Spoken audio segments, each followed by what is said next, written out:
Halo Sobat Menara, kembali lagi di Menara Podcast. Tentunya di episode kali ini tidak kalah spesial dan saat ini kita sudah berada di ruang operator Vehicle Traffic Service atau biasa dikenal VTS Surabaya.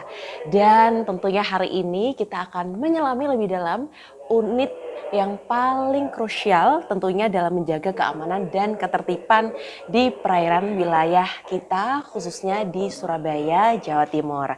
Nah, Sobat Menara yang ada di rumah, mungkin sebagian dari kita belum familiar begitu ya. Nah, hari ini kita akan kupas lebih dalam. Kalau dulu episode pertama tentang Vehicle Traffic Service kita sudah mengupas bagaimana itu VTS. Kali ini kita akan go deep atau menyelam lebih dalam lagi. Dan saat ini Gea gak sendirian, tentunya sudah ada narasumber yang luar biasa. Langsung saja kita undang. Selamat datang Pak Rama dan juga Pak Manggala di Menara Podcast, tentunya bersama Sobat Menara yang ada di rumah. Bagaimana Bapak kabar hari ini? Luar biasa sehat, senang sekali bisa di sini bersama Pak Rama dan juga Pak Manggala.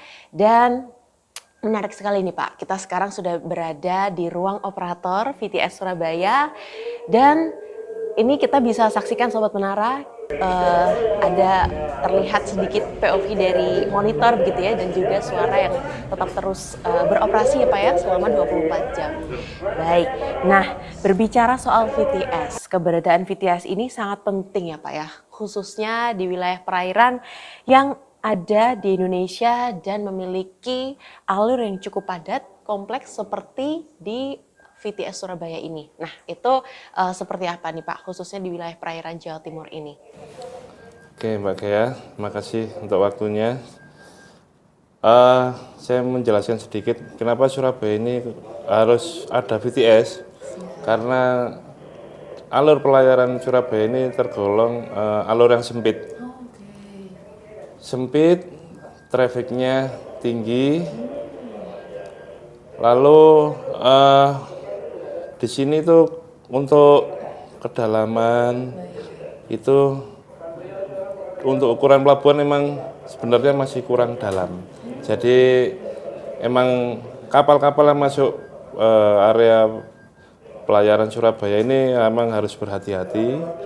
Jadi itu emang sangat perlu didirikan VTS di alur pelayaran Surabaya. Wow, menarik sekali ya Pak ya. Sobat Menara ini mungkin saya juga akan lebih tahu lagi gitu ya. Ternyata kalau kita bilang oh ternyata Surabaya kota metropolitan kedua, ternyata juga nggak cukup luas juga ya Pak ya. Makanya kita juga harus senantiasa hati-hati. Dan berikutnya kiranya kalau ini saya sudah mendengar operator VTS menjalankan tugasnya nih ya Pak ya. Nah, di ruang operator VTS ini nih ada teknologi apa saja nih Pak yang digunakan POV-nya dari kalau saya lihat di sini ada monitor yang mungkin pertama kali kalau saya ke VTS Surabaya ini monitornya dulu agak tinggi-tinggi ya Pak ya, dan sekarang kayaknya lebih clear, lebih cantik. Mungkin Sobat Menara di rumah supaya lebih tahu kiranya teknologi apa yang digunakan di VTS Surabaya ini Pak. Baik, VTS itu baru bisa disebut VTS atau bisa dibilang VTS itu syaratnya harus punya 3 alat. Oke ya, yang pertama radio komunikasi, yang kedua radar, yang ketiga AIS. Ketika 3 alat ini tidak ada, berarti sepertinya belum bisa disebut VTS. Untuk alat ini sebenarnya dari dulu sama, cuman ini kan versi upgrade aja yang terbaru ya. Yang terbaru jadi untuk monitor ini kita lebih besar itu untuk memudahkan operator untuk bekerja, jadi lebih maksimal lagi. Untuk radar juga yang terbaru, jangkauannya lebih luas. Intinya yang terbaru ini upgrade hanya untuk memudahkan kita sebagai operator untuk bekerja. Jadi gitu Mbak Kia. Iya, berarti upgrade dari alat ini tuh untuk memudahkan ya Pak ya, supaya lebih efisien juga gitu. Nah kita juga tentunya harus senantiasa upgrade untuk mengikuti perkembangan teknologi ya Pak ya, Iya. khususnya dalam efisiensi kita untuk bekerja. Baik, dalam tugas sehari-hari nih Pak Rama, pasti ya Pak ya, ada tantangan tersendiri. Nah, belakangan akhir ini nih ada nggak sih Pak tantangan khusus, terutama kaitannya dalam volume lalu lintas, kemudian keadaan cuaca, dan bahkan mungkin ada aspek non teknis. Nah, itu seperti apa Pak Rama? Untuk tantangan di alur Surabaya ini yang sering terjadi itu nelayan tebar jaring. Nelayan tebar jaring itu kan mengganggu kapal-kapal yang melintas di alur. Jaringnya ini nyebrang dari Surabaya sampai ke Pulau Madura, panjang, jadi kapal lewat itu sangat mengganggu. Yang kedua, di alur sini tuh arusnya sangat kencang. Kendalanya banyak sekali kapal-kapal yang berlabuh, dia terlalu dekat dengan kapal lain, tidak menginformasikan kepada VTS. Ketika kapal itu larat atau kena arus, beresiko tabrakan. Itulah tantangan kami sebagai VTS untuk mencegah hal-hal tersebut. Jadi kita harus lebih siap, lebih waspada. Untuk non teknis, ya di sini tuh apa ya? Ketika ada kejadian, alat itu kurang maksimal atau waktu itu mungkin mati lampu. Jadi itulah kendala-kendala non teknis yang kita harus improve. Gimana caranya biar pelayaran ini tetap aman. Baik, luar biasa sekali Pak. Tantangan-tantangannya udah nih Pak. Nah baik, saat ini dia akan bergeser ke Pak Manggala. Baik, nah Pak Manggala ini selaku operator VTS yang ada di Surabaya, dan kebetulan Sobat Menara yang ada di rumah, Pak Manggala ini baru saja pulang dari Shanghai Maritime University, Shanghai, Tiongkok begitu ya. Luar biasa sekali untuk melaksanakan VTS Operator Training Service. Jadi selama 3 minggu Pak Manggala ini melakukan training VTS di Shanghai. Luar biasa sekali tentunya. Kalau sudah ke Shanghai jauh-jauh pasti akan ada oleh-oleh atau buah tangan begitu ya yang dibawa.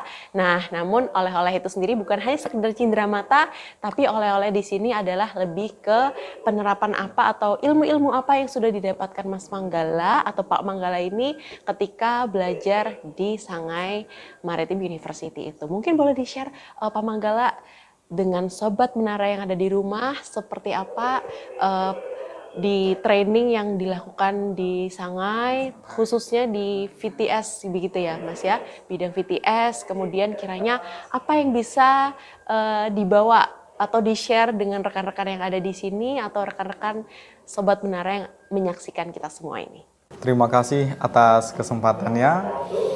Di mana setibanya saya di Cina, khususnya di Shanghai, saya pun juga merasa terkejut di mana budaya kerja di Cina itu sangatlah disiplin, berkomitmen, dan tentunya proaktif. Selain itu, perkembangan teknologi di Cina yang sangat pesat, di mana telah disebutkan Bapak Rama tadi, di mana VTS layak disebut dengan VTS dengan adanya AIS, radar, dan radio. Namun di Cina ini sudah lebih dari itu, di mana AIS, radar, radio, CCTV, drone, dan kecerdasan AI itu sudah terintegrasi. Mungkin seperti itu. Wow, luar biasa sekali ya. Ternyata kalau di sini punya 3 aspek, kata Pak Rama yang sudah menyebutkan. Ternyata kalau di Shanghai sudah lebih dari 3 aspek. Semoga harapannya ke depannya kita bisa menyusul ya Pak ya. Atau bahkan mengikuti perkembangan jauh lebih baik lagi. Luar biasa. Baik Rama, baik Pak Manggala. Jadi kalau tadi saya sudah mendengar ada beberapa aspek tambahan begitu ya. Kemudian kemarin ketika belajar di VTS yang ada di Shanghai atau mungkin kaitannya dengan selain teknologi nih, bagaimana sih budaya kerja yang ada di Shanghai itu sendiri? Mungkin boleh di-share ke Sobat Menara yang ada di rumah. Baik, karena setiap wilayah kerja VTS itu memiliki tantangan tersendiri, maka manajemennya untuk mengatasi itu juga berbeda-beda, di mana di Cina itu dalam satu harinya memiliki data kurang lebih satu harinya kapal keluar masuk 3.000. Sedangkan di Indonesia khususnya di VTS Surabaya hanya 150. maka manajemen yang diperlukan juga berbeda. Di sana, dalam satu VTS memiliki 3 manajer, 4 supervisor, dan operator kurang lebih 20. Dan tentunya di VTS Surabaya khususnya berbeda. Hanya 1 manajer, 2 supervisor, dan 15 operator VTS. Selain itu, Cina sudah mengembangkan kecerdasan AI yang sebelumnya saya sebutkan untuk membantu operator VTS dalam memonitor, melakukan pengawasan, dan membantu mengambil keputusan. Seperti itu. Baik, luar biasa. Jadi saya bisa petik ada tambahan AI-nya, dan mereka sudah mulai dibantu oleh kecanggihan AI itu sendiri. Nah, baik, semoga VTS Surabaya juga akan segera dibantu atau mungkin menggunakan kecanggihan dari AI itu sendiri. Harapan kami bersama dan ya semoga bisa terrealisasikan. Baik, selain itu nih terakhir untuk Pak Manggala, kiranya setelah belajar di Shanghai itu kan udah dapat ilmu juga, skill tentunya juga udah dapat. Nanti apa sih yang akan ingin diterapkan begitu ya, khususnya di VTS Surabaya itu sendiri? Baik, karena banyak beberapa aspek yang telah saya pelajari di Shanghai Maritime University, mungkin hal mendasar yang akan saya terapkan di VTS Surabaya adalah budaya kerjanya yang disiplin, berkomitmen, dan penerapan SMCP, yaitu Standard Marine Press Communication. Karena itu sangat penting untuk diterapkan. Karena banyak kapal keluar masuk di Surabaya ini sendiri, tidak hanya kapal lokal namun kapal luar. Jadi untuk mempermudah kita dalam berkomunikasi, saya akan lebih menerapkan SMCP tersebut. Baik, tadi dikulik sedikit menerapkan SMCP ya, Pak Manggala. SMCP itu mungkin seperti apa sih? Mungkin dasarnya aja bisa diinfokan ke sobat di rumah, dan nanti Mas Manggala khususnya kiat-kiatnya penerapan di VTS Surabaya ini seperti apa? Jadi sebagai operator VTS kita itu punya sebuah pedoman. Pedoman ini tidak hanya dimiliki di Indonesia, namun pedoman ini dipakai di seluruh dunia, yaitu Standard Marine Press Communication. Ketika kita menerapkan SMCP tersebut, kapal asing pun akan mudah memahami karena regulasinya sudah jelas. Siap, baik Pak Manggala, terima kasih, luar biasa sekali. Kita Sobat Menara juga di rumah pastinya dapat menyerap beberapa ilmu dan informasi yang dibawa oleh Pak Manggala ini, atau oleh-oleh gitu ya, kecipratan oleh-oleh kalau kita bisa bilang gitu. Baik, sekarang dia akan kembali lagi ke Pak Rama. Nah, Pak Rama, dalam menjalankan tugas ini kan pasti ada suka dukanya begitu ya. Pasti. Kiranya suka duka apa sih Pak akhir-akhir ini yang mungkin dijalani selaku operator VTS itu sendiri? Ini mau sukanya dulu atau mau dukanya dulu? Wah, biasanya sih suka-sukanya dulu. Sukanya ya, Pak, dulu ya? Iya. Sukanya ini sebagai operator VTS kita bisa berlatih komunikasi. Kita berkomunikasi dengan kapal asing, kita berkomunikasi, ini saya khususkan kapal asing. Kapal asing itu kan orangnya macam-macam, ada yang orang India, ada yang orang Panama, yang cara berkomunikasinya atau gaya bicara itu berbeda-beda. Itu hal-hal yang kadang-kadang bikin kita nggak bosen, itu senangnya. Jadi kita ada pengalaman untuk belajar bahasa Inggris, untuk melatih ketenangan, untuk melatih rasa percaya diri di situ. Salah satu sukanya nih, dukanya saya jawab atau Pak Manggala ini? Kayaknya mungkin boleh Pak Manggala begitu ya, supaya kita lebih interaktif, boleh. Karena operator VTS ini bekerja secara shift, di mana kita tidak mengenal tanggal merah ataupun hari libur. Jadi jika kita bertepatan dengan hari raya, maka tugas kita sebagai operator VTS harus dijalankan. Mungkin hari raya kedua, bahkan ketiga baru bisa berkumpul keluarga. Selain itu, karena shift itu tidak hanya pagi, shift itu di tengah malam juga, itu adalah salah satu tantangan kita untuk tetap siap dan siaga akan melawan kantuk kita sendiri. Iya, berarti duka kalau boleh dibilang hal yang kurang berkenan begitu ya, tapi tetap harus dijalani dengan semangat. Benar gitu ya. sekali. Terutama khususnya kan kita juga bekerja ini untuk keluarga, Keluarga. dan diri kita sendiri yang bisa menambah kesejahteraan kita dalam hidup ini. Baik, kemudian tadi suka dukanya sudah nih. Nah, kemudian kiranya ada nggak sih Pak terkait pengalaman yang mungkin menegangkan atau ada dalam menghadapi hal-hal yang darurat akhir-akhir ini, itu ada atau tidak? Kemudian kalau ada seperti apa dan bagaimana Pak Rama menangani hal tersebut? Oke, karena ini menegangkan ya. Jadi kalau ditambah musik kayaknya lebih tegang lagi. Baik. Oke, pertama berbagi pengalaman menegangkan. Pernah saya shift malam, kebetulan shift malam. Kebetulan kapal KRI di dekat sini sebelah, ini hanyut. Kapal itu ada tiga, bergandengan, hanyut.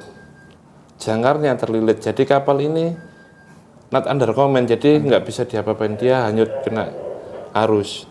Sedangkan di Jamrut Utara ini kan terminal penumpang, jadi panik pasti. Gimana caranya? Saya ini harus menutup alur. Jadi alur dari timur saya tutup, alur dari barat saya tutup, agar tidak ada kapal bergerak untuk keamanan pengguna jasa. Jadi kapal sudah berlabuh, harus saya istilahnya mau saya pindah, harus paksa pindah demi keamanan semuanya. Jadi itu salah satu hal yang menegangkan yang pernah saya alami. Nggak tahu kalau mungkin Mas Manggala. Mungkin ketika saya menjalankan peran sebagai operator VTS di Surabaya, hal yang paling menegangkan ketika terjadi sebuah musibah seperti main overboard, kapal larat seperti yang Bapak Rama sampaikan, di mana di Surabaya sendiri memiliki cuaca seperti arus yang sangat kencang sehingga dapat membuat kapal itu larat atau grounding. Mungkin seperti itu. Baik, menarik sekali ya. Ternyata juga ada momen-momen yang menegangkan yang mungkin kita nggak tahu gitu ya Pak ya, kalau nggak di-share ke Sobat Menara yang ada di rumah ini. Baik, terakhir nih, pesan atau nasihat yang ingin Bapak sampaikan kepada calon operator VTS atau mereka yang punya minat bakat dalam profesi ini. Boleh. Oke, untuk pesan untuk teman-teman operator yang mungkin masih baru, pesannya ini nggak banyak. Sering terjadi ketika ada kejadian mara bahaya, itu yang menjadi membedakan itu hanyalah ketenangan. Ketika kita panik, apa yang sudah kita punya, apa yang sudah kita miliki, apa yang sudah kita pelajari itu biasanya hilang. Karena kita panik. Jadi pesan saya lebih tenang, tidak usah terlalu panik, agar ketika membuat keputusan itu tidak malah menjadi blunder atau kesalahan.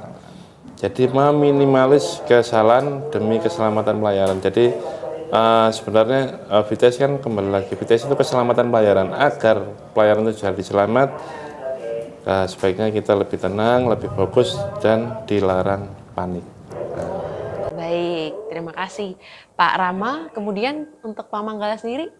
Untuk bagi calon operator VTS ataupun seseorang yang berminat untuk menjadi operator VTS, mungkin sama halnya dengan Bapak Rama, mentalnya dipersiapkan, ketenangan, selain itu juga mengupgrade soft skill, yaitu berbahasa Inggris, karena kita sebagai pelaksana di sektor maritim sangat memerlukan Inggris untuk komunikasi.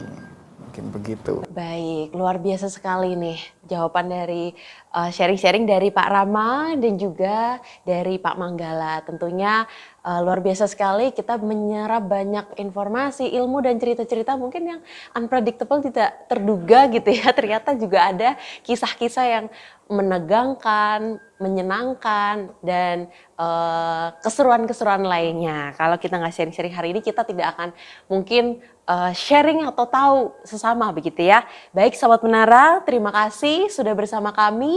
Sungguh sebuah kehormatan kita bisa berbincang-bincang hari ini bersama Pak Rama dan juga Pak Manggala untuk sharing-sharing ilmu. Terima kasih banyak kesempatannya hari ini. Sama-sama Mbak Gia.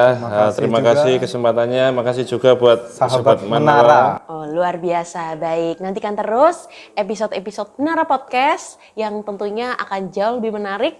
Dan jangan lupa like, komen, dan juga subscribe di channel YouTube kami. Ikuti juga kanal sosial media kami di Instagram, TikTok, dan juga Facebook. Terima kasih. Distrik Navigasi tipe A kelas 1 Tanjung Perak. Siap, laksanakan.